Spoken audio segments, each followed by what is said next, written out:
Attention, please. 10, 9, 8, 7, 6, 5, 4, 3, 2, 1. Welcome.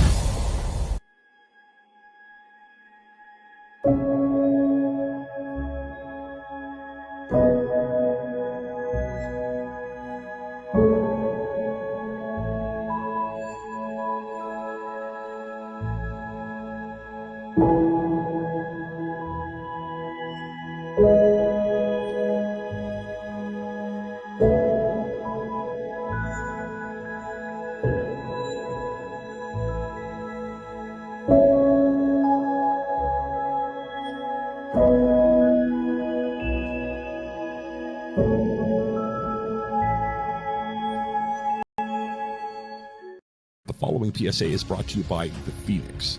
The Phoenix is not just a gym, it's a community where the real weight lifted is not just barbells, but hearts, minds, and spirits. Whether you're in recovery or simply choose to live a sober lifestyle, The Phoenix offers a range of activities from yoga to hiking, all led by people who've walked the path of transformation. So why not aim higher with The Phoenix? The first membership requirement is just 48 hours of sobriety. Rise from the ashes and soar with The Phoenix today. Do you know about naloxone, otherwise known as Narcan? This life-saving medication can reverse an opioid overdose in minutes. You might think, I don't need it, I'm not around opioids. But the truth is, you never know when you'll be in a situation where you could save a life. It's easy to use, and in many places offer it for free or at a low cost. So let's be prepared and look out for each other. Remember, you might not plan on being around opioid use, but you never know when it will be around you, and you could save the life of somebody that loves and is loved. I'm Chuck LaFlange with the Ashes to Awesome podcast, and remember, you are loved. What is going on, everybody? Welcome to another episode of the Blaklist Podcast. Oh, today's guest is coming all the way from Florida. She's a U.S. Air Force veteran. She's a recovery content creator. Ladies and gentlemen, NataleeKing. Hi. Thanks for having me, you guys. Now, thank you for coming on, and I'm going to start doing something different for the people. If you've been listening to us for a while, then you know who we are. If you haven't, my name is Jared Blaine. This is my lovely co-host Brianna, and we are the Blaklist Podcast. So thank you so much for coming on, Natalee. Thank you for having me. I appreciate it. Yeah, definitely. It's been I'm trying to remember the last time that I go full screen. I remember trying the last time that I started following you, but when I told you, the first video I saw was the one in your military uniform. Mm-hmm. And when you were talking about how the addiction just ruined your life at that point. And that was the first time I saw you. I think that's one of the most viral ones. And then I started following you, and then you were on my list, and ironically you reached out, and here we are. Yes, I thought that was great. You know, I saw y'all doing big things, and I wanted to, share my story, get it out there. I want to help as many people as I can by sharing my story. And, I thought in the process, it'd be awesome to watch y'all grow too. So. Oh, absolutely. Great. Yeah, we're growing. We're doing some good things, and we keep doing what we're doing. We'll be okay. So, so how long, if you don't mind me asking, how long sober do you have roughly? I will have 6 years in February. So awesome. Congratulations. Yes, thanks. That is awesome. She's got 3.5 years, and I'm coming up on 5 years on the 16th of this month. So congrats to you guys. That's awesome. Thank you. How it feels. So yeah, it's really cool because I never would have expected to make it this far, honestly. Me either. In my recovery, I'm like, oh my gosh, I don't know.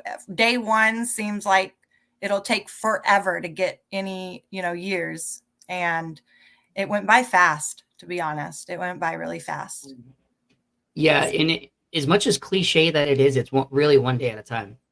Yes, it is. I say that all the time too. And I'm like, it's so cliche, but it's so true. It is extremely true. One day at a time, even 1 minute, 1 hour. Mm-hmm. If you can make it past that, like I'm trying to quit vaping right now, and I got a vape that doesn't have nicotine in it.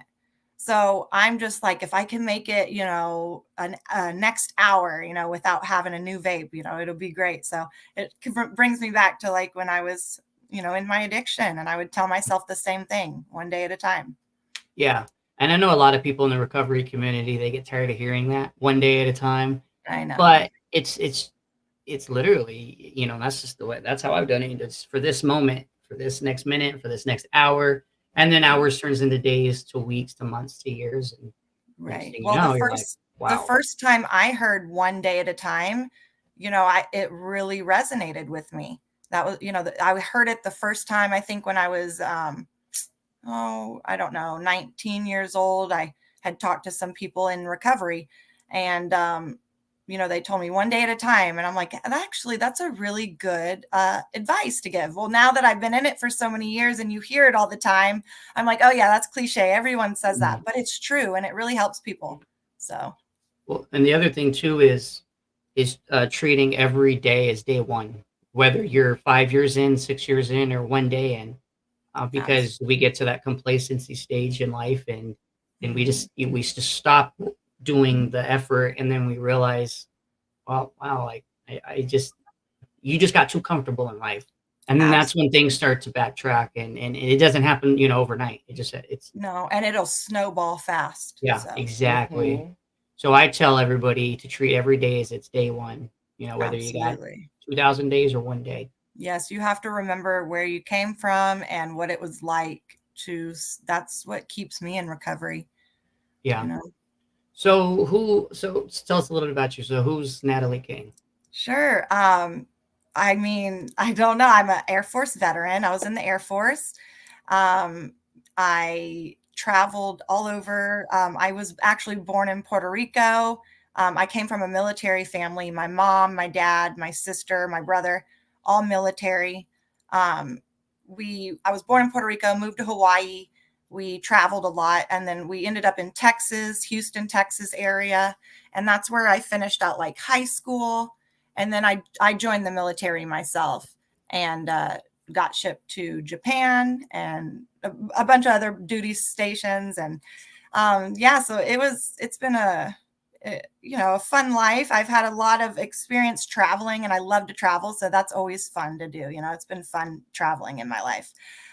Did you want to join did you want to join the military, or was it kind of like because your family was in it, you kind of Yeah, felt so obligated? I mean, my mom, she really pushed college on us kids growing up. She really wanted us to go to school. And I kind of I tried to go to school. But my older sister, she was 7 years older than me. She had a pill addiction. And in 2008, she passed away. She overdosed.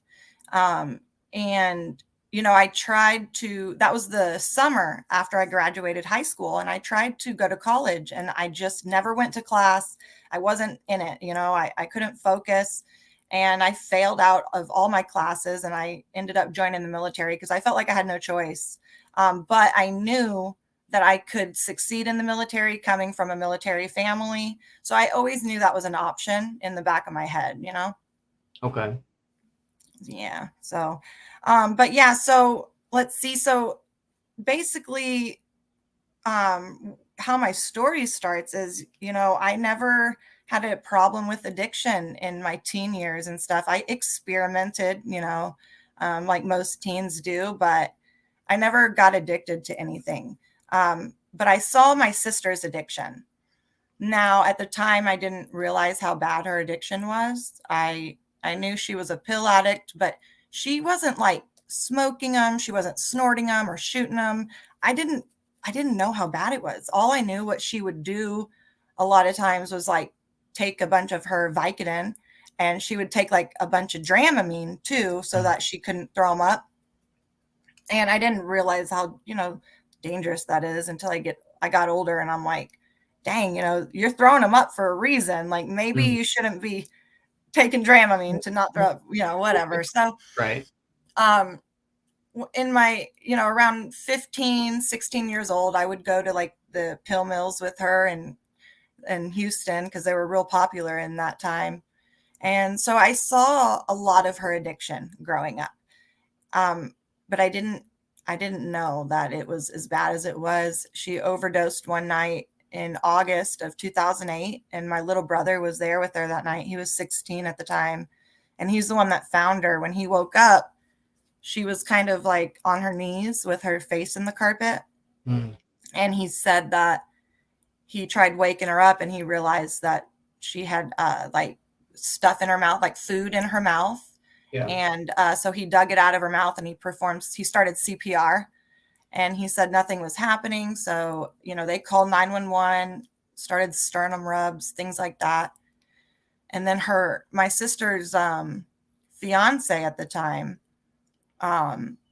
he actually had the idea to bring her upstairs and put her in a bathtub to try to wake her up, which I've seen that before in my addiction, like in the future, my addiction that I got later on.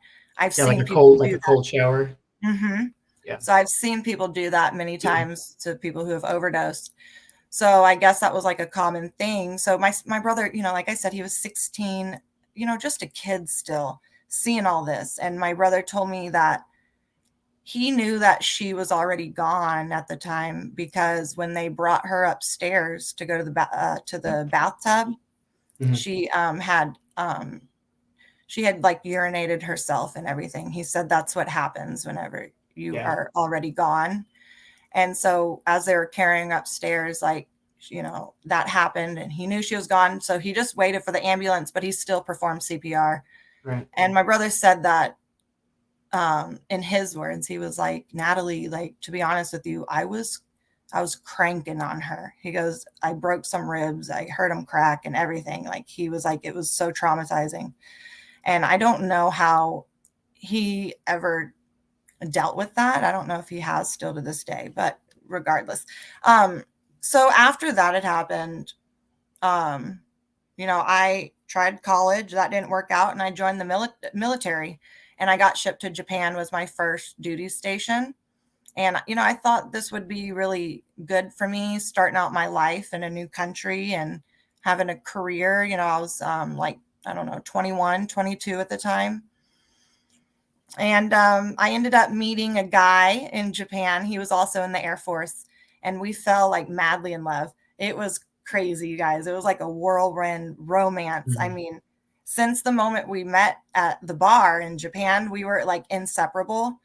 And I don't know. It was like a feeling where I wanted to know everything about him, and he wanted to know everything about me. And I don't know. It was a crazy feeling. We ended up getting married in Japan, and I had a baby boy, and life was good. But 8 months after I birthed our son, my husband was killed in the military. And this was just a few years after my sister died. I probably didn't even grieve her death. And then my husband was killed, and I was postpartum at the time. Like, everything that was going wrong could go wrong. And it tore me apart. I mean, it devastated me, and I didn't know how to cope with it. I didn't know how to go on with my life. I didn't want to go on with my life. Like, I was such in a bad place. And I had 2 military doctors come to my bedside after he passed away, and they prescribed me Xanax, which I knew Xanax could be abused. Like, I knew that it was a narcotic at the time, but I think at the time I didn't really care. I just wanted anything to try to get me through the day and make me feel better. You know what I mean? Mm-hmm. So I got addicted to Xanax pretty quickly, and everything went downhill from there. Like, I was very erratic. Like, my mental health was not good. I could like flip and be aggressive in a heartbeat. Like, I mean, anything could happen and I would just blow up. It made me very unstable. But it was masking my pain, and I liked it that it would make me forget about things. So like, a lot of, embarrassing things happen in addiction. And for me to be able to like almost black out on Xanax and forget about what happened, I just kept doing that because I was so embarrassed and guilty of what I was doing in my addiction.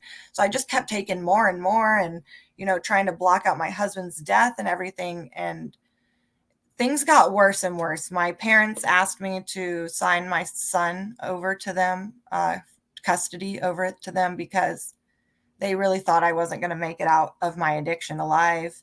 And they didn't want my son to go to the state. And Were you guys in Japan when he passed still? we were stationed in Maryland at Okay. Andrews, Joint Base Andrews. It's actually our presidential base. That's where like Air Force One hangar is and stuff like Okay. that. So it was actually our presidential base. My husband, it was an on-base accident. He was, anytime you drive a government vehicle, a GOV, you have to have a spotter of some sort. And my husband was spotting, and the guy that was moving the vehicle, this vehicle is a rare vehicle, and there's only 2 of them in like the whole world. It's made for Air Force One, especially for Air Force One. It's like a lift vehicle that lifts things and people into the aircraft. So he wasn't trained on this vehicle, and not a lot of people are.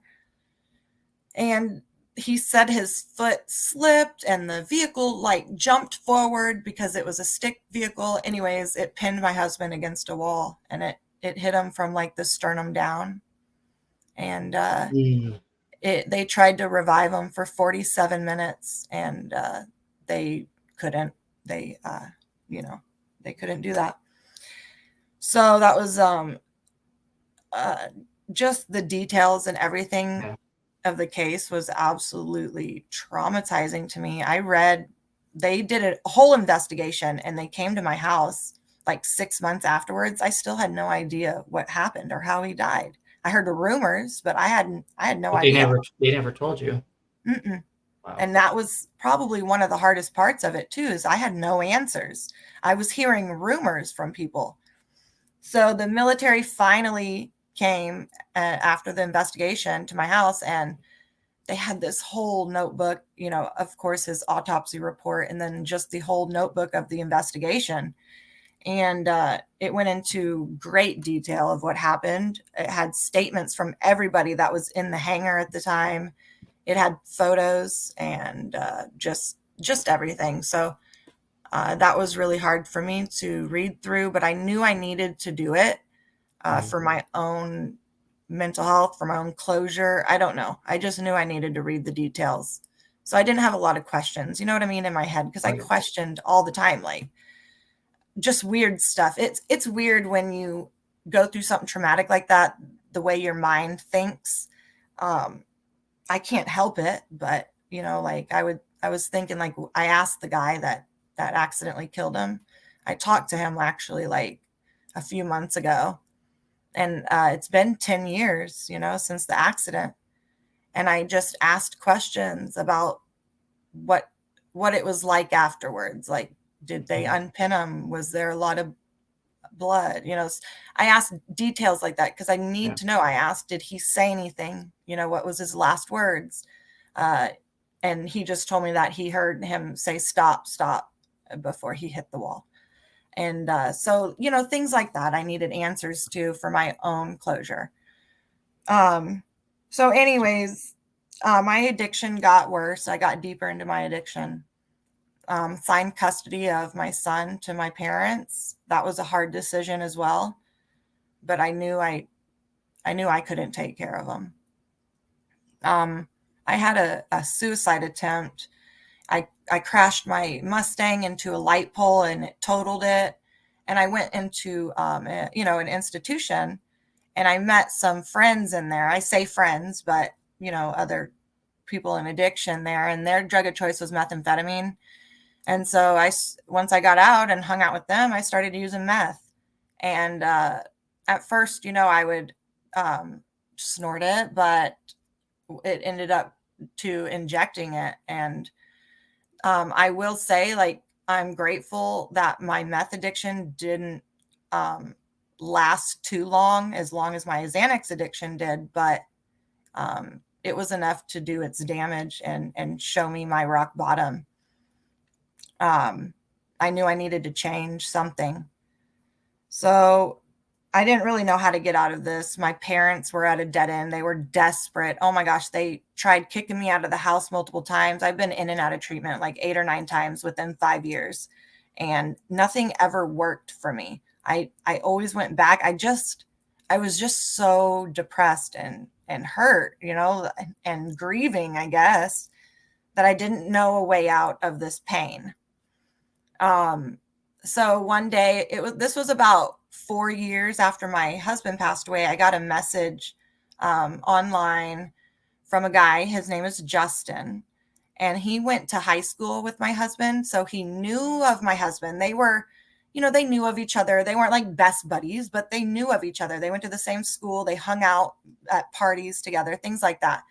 So Justin knew like a little bit of the story and like what had happened. And so he reached out to me and he asked me if he could take me out to eat one night. And I agreed. Well, the whole time at dinner, I was on Xanax and I was nodding out the whole time. I mean, it was embarrassing. And he ended up taking me home back to my parents' house, making sure I got there safe. And he asked my parents if he could intervene and try to help get me clean and off of drugs. He's the one, all those pictures and stuff or videos that you see online, like he's the one that took all those, because he would show me when I had like that moment of sobriety in the mornings or whenever. He would like show me like, this is what you were doing last night. Look at you. Look at how you're acting. Like, this is how bad it is. You need to straighten up or you need help, And a lot of those pictures and videos I deleted because I was so embarrassed that, I would cringe looking at them. Like, it was horrible. Anyways, he started me on a Xanax taper, and I slowly tapered down each week. Him and my parents, they really used the internet to learn how to taper me off of Xanax and how to do it. But I gave them all my Xanax and I started to taper, and sometimes I would have to go back up on my milligrams. Sometimes other weeks I was able to drop lower, stay the same. It took me about 2 years to get off of Xanax. And within those 2 years, it was really chaotic. Like I was on edge all the time. My mental health was just fucked, honestly. And I have shared videos of that time in my life too on my TikTok, which was really hard for me to do. But I think it's important for people to see what addiction is and the realities of it, because there's so many of us, struggling, and loved ones that are struggling, seeing their loved ones addicted. And I want people to know, like, hey, I've been through it. Like, look at these videos, look at these pictures. Like, you're not alone. So that's why we do this, is to share Exactly. stories, to let people know they aren't alone. And It doesn't matter how successful you are or not, that addiction hits everybody the same. Everybody. And that's why we do it. And I think it's really awesome I do that you're too. doing that. Oh, thank you. Well, there's no for loved ones, like, people that have loved ones that are struggling with addiction, like hearing stories are one thing, but seeing the videos and pictures and stuff like that. So there's a visualization and realize, okay, like I can help my loved one. It's not. I get messages all the time or comments that are like, what were you taking? This is how my husband looks exactly like this, or, my sister looks exactly like this. What were you taking and how did you get out of it? And I don't have all the answers, I really don't. I don't know what clicked in my mind, but I think what I needed was hope, because within those 2 years of my taper, Justin and I fell in love, and we got a home together, and I got pregnant, and I had another son with him, and with him now. And he was great with my first son. He was like a really good role model and father figure. And I knew that he deserved to have kids of his own too, And so we eventually had a son together, and I had hope for the future, and I started my recovery, and I was so grateful for that. Like, as soon as I got pregnant, I stopped. I remember I was at a very low dose of Xanax at the time. And I was like, I'm pregnant. And I was like, I got to stop taking this altogether. Like, thank God I'm on a low milligram now. But yeah, I eventually stopped because I got pregnant. And I started recovery and things were great. 2-3 years into my recovery, I was always scared, and I still am today, that, something traumatic would happen and it would take me back into my addiction or my old ways. And like 2-3 years into my recovery, it kind of became a reality when my dad shot himself in the head, and he survived it. He lost his eyeball, his right eye, I believe, but he lived. And that's when I moved him into my home and I took care of him. He had ALS. That's why he shot himself in the head. Yeah. He was really struggling, and, he was a helicopter rescue swimmer in the Coast Guard. So he had a very demanding job, and, he did rescues all the time. And going from something like that, a military guy who, had, rescues that he did all the time, to not even being able to go to the bathroom on your own, that was really hard for him. Because with ALS, your mind is all there. It's just, you can't move your muscles. Yeah, you can't swallow. You can't do. Yeah. I You can't swallow very nothing. familiar with it. Yeah. Are you okay? Yeah. Yeah. It was hard to see. And I can only imagine that, that's why he would want to do that.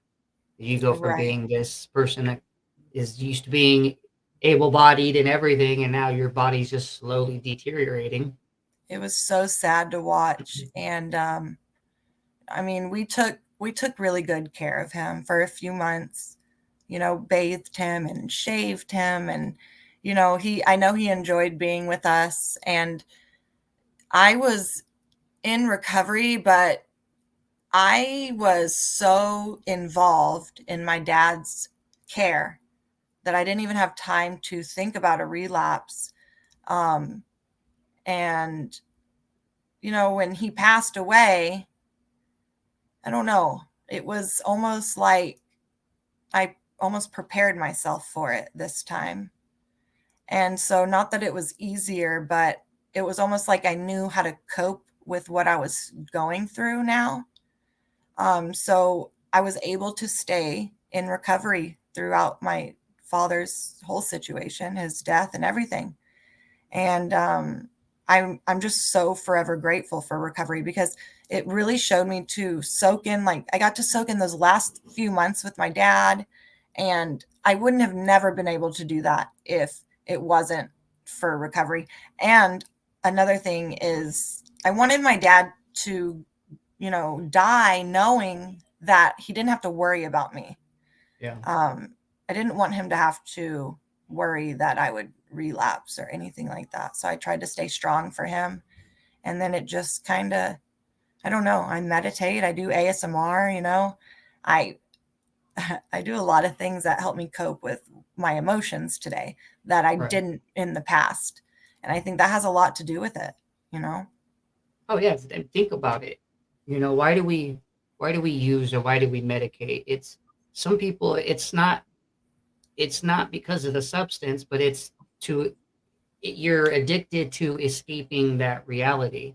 Yes. I had somebody tell me that once, he goes, I realized throughout my whole addiction was that it wasn't the substance I was addicted to. It was escaping that Yes. reality of everything. And that's why, we use when we get happy, when we're sad, when we're mad, anything. Think about it. It's just the way 'Cause it is. So it does it. If you're happy and you use it, enhances that happiness. When you're sad and you use it, masks it, mhm. And that's what I was doing for sure. And I didn't realize at the time what I needed to do was sit with my pain and actually feel it. That's the only way to heal. That's what I did in the beginning of my recovery. I moved home. I moved towns. I got a new home. I cut off my social media. I cut off all my close friend groups, anyone that I had contact with. I didn't have a job, nothing. I sat in my house for those first 3 years and I focused with my family, myself, and I really felt the pain that I needed to feel in order to get through what I was going through. It's hard, but you got to just sit with it. You really do. Isn't it crazy the way life works? Like, I'm sure you would have never expected to have Justin reach out to you and help you get clean, and then you guys you guys got married? We're not married. Oh, We've been together 7 years, but okay. we're not married technically. But still, you guys, I'm sure that you would have never expected that in a million years. I would have never expected that, like that, someone would come in and save my life. I could have easily said no to going on a date with him. I could have easily said, no, I don't want to go to dinner with you. And I don't know. I just did. And then here I am today, like sharing everything on TikTok, which I would have never thought that would happen either. Yeah. So let's talk about that. Like, how did that start? To be honest, it was like kind of an accident. After my dad died, it was kind of like at the end of COVID time. And I always thought to myself, like, oh, TikTok is like for dance videos or teenagers, dance videos. Well, I don't know why. I can't remember why I downloaded it, but I did. I think I was bored maybe. Well, I started seeing videos of like people's stories, and I was like, dude, I could tell my story and make like similar videos. Like I saw videos with like sounds and pictures, and I was like, oh, I could make that telling my story.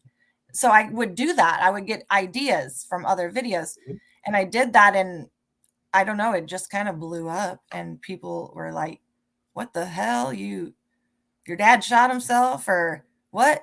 Your husband died, and so did your sister. Like people were like freaking out about it. And I was like, well, yeah, it's just, I don't know what I went through in my life. And yeah.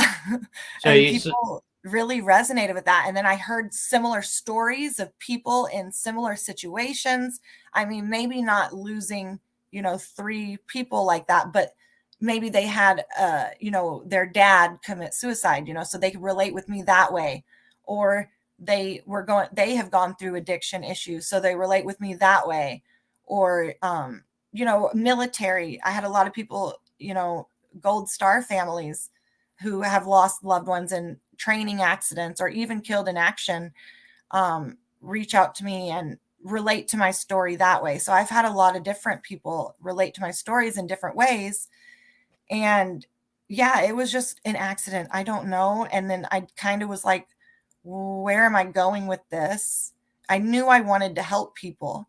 Like that was always my goal. I would love to help people any way I can, but I didn't really know where I was going with this. And yeah, I mean, I have plans now to like write a book, and I'm going to be a speaker at a Gold Star Families event next year. I have a lot of opportunities open up, and a lot of messages of people, in similar situations that I chat with back and forth, and try to give advice to or help them any way I can.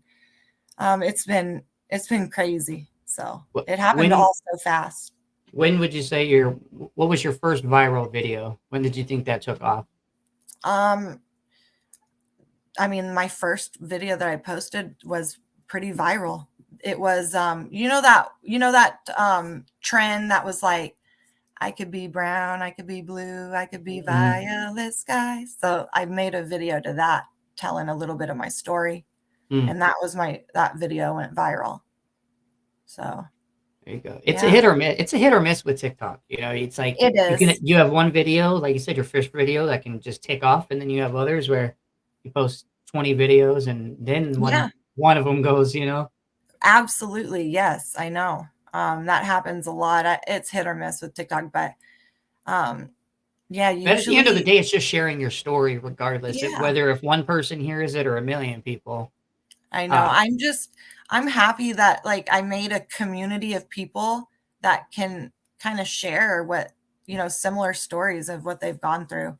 And it's kind of like a safe place to do that, And I wish I had that when I was, when I lost my husband. I wish so badly I could have connected with someone that, was going through or has went through something like that, because, you know, a lot of times what I would do is I would watch, you know, crime shows of people's stories, because it made me feel not better, but it made me feel heard or understood.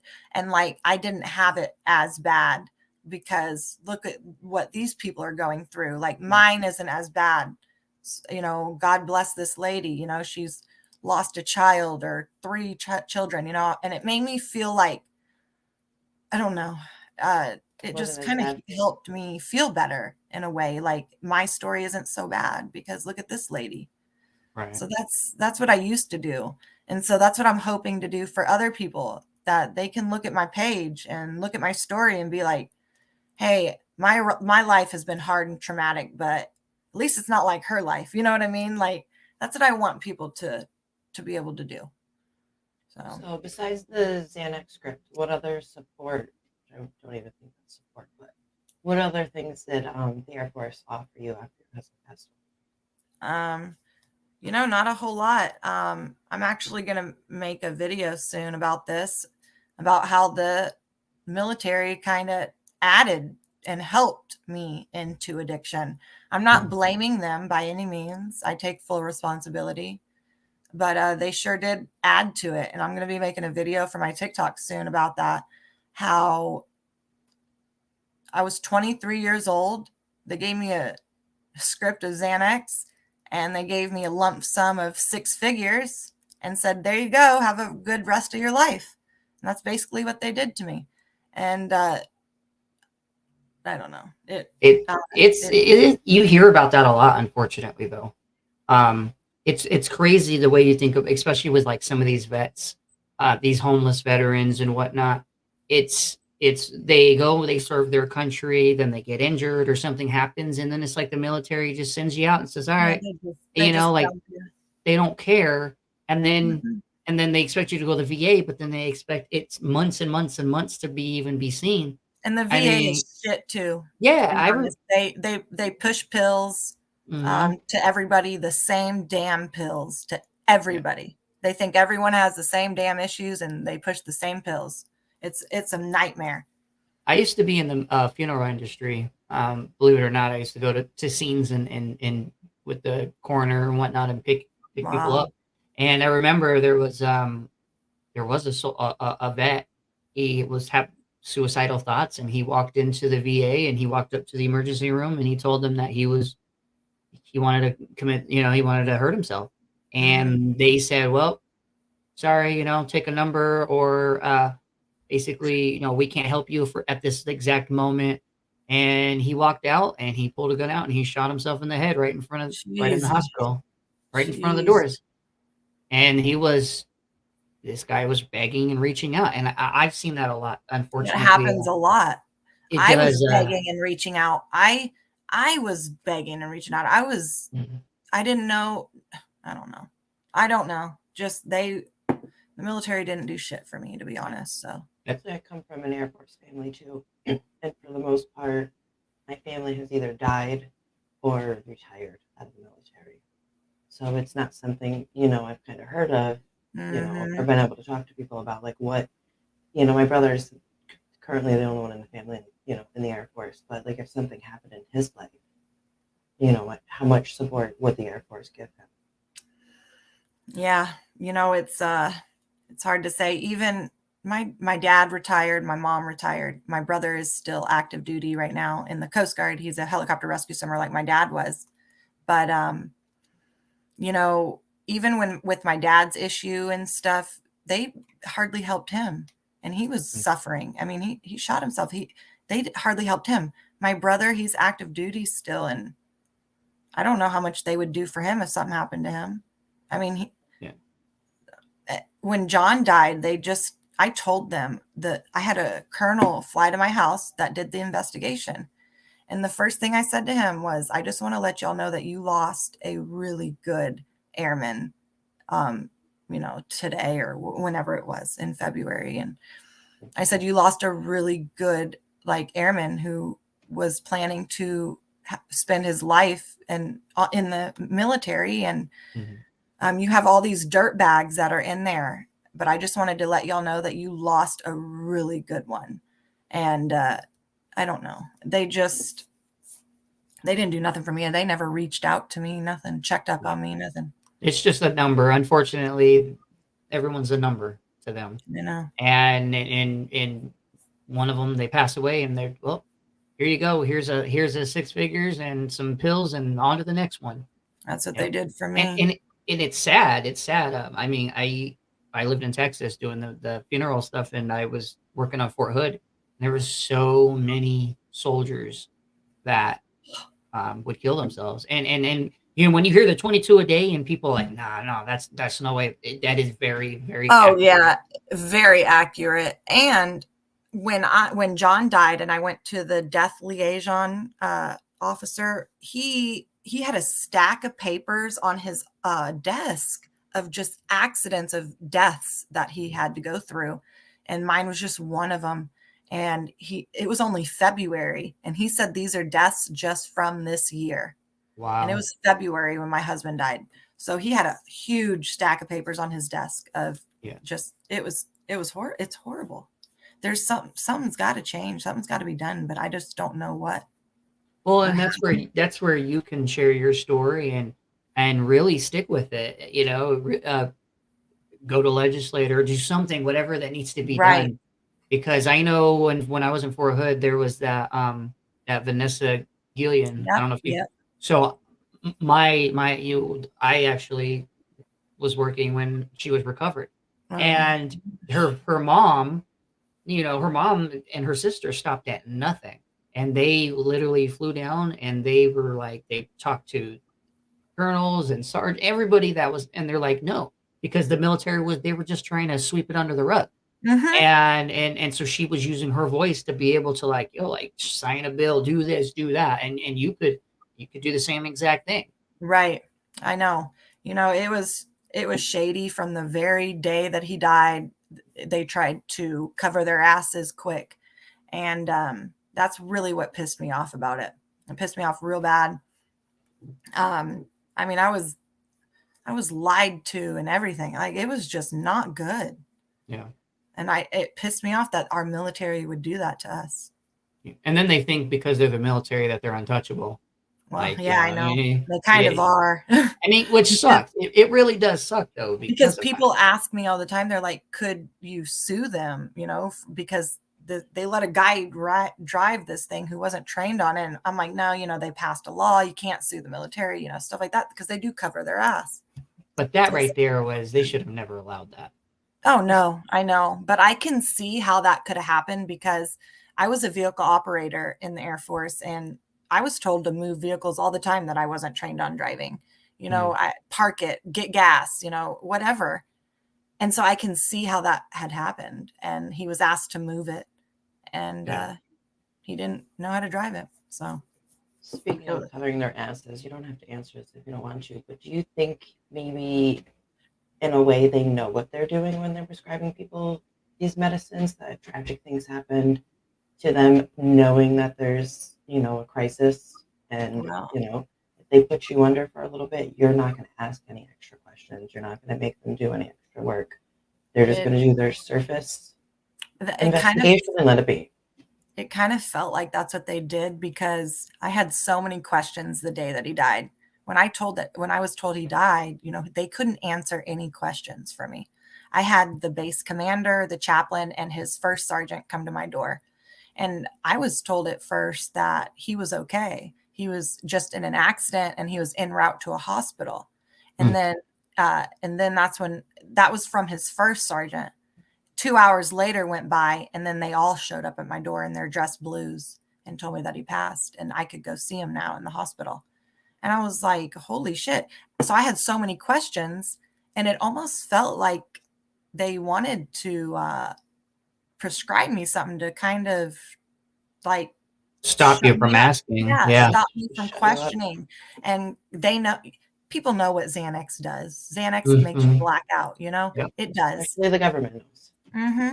And that's kind of how I feel. So, yeah. So It is. Yeah, it is a shame. And that's where, you're able to stand up and share your story. And eventually, unfortunately, things may not change for a long time, but Right. hopefully over the years, with if there's more people, Right. that's Well, at saying least something, we can make maybe they will do something. right. Maybe we can make people more aware too of what's Yes, going on. that's the thing. Yeah, the awareness. Someone that was in your shoes, someone that's going through it. Somebody may be listening to this right now that is going through what you went through, or Right. they're going to go through it. Unfortunately, I never Right. wish that on anybody, No, but me at neither. least there's some awareness though to understand instead of just feeling like they can't say anything because it's the Yep, military. Or just absolutely. because they're handing you something doesn't mean you have to take it. Right. Right. Exactly. I know. It's true. Mhm. It's been rough, but So what's next for you? What does the future look like? yeah, I'm just I'm going to continue sharing my story. I plan on writing a book. I think I said that already, but I'm in the process of writing one. I am doing speaking engagements now, and I was invited to speak at a Gold Star Parents Retreat next year in Texas, which I'm really excited about that. I feel honored to be able to speak to those parents. I can't imagine losing a child, and I hope my story can kind of, I don't know, resonate with them somehow.